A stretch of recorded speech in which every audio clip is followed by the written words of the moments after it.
morning, good afternoon, good evening, friends. You are welcome back to my channel, Nail Vibes.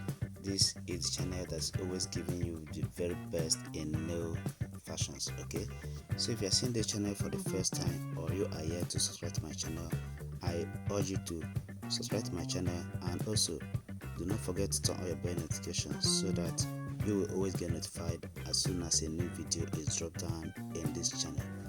So ladies, in this video today I've carefully selected the best and most elegant short purple acrylic nail designs for you.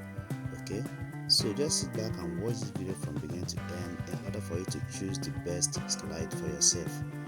And watching this video, you see that these nails look so good and so fabulous, and you can rock these nails to any occasion of your choice. Okay, so I urge you to sit back, watch to the end, and at the end of the video, please go down to the comment section and tell me what you think or what you feel about this video or my channel in general.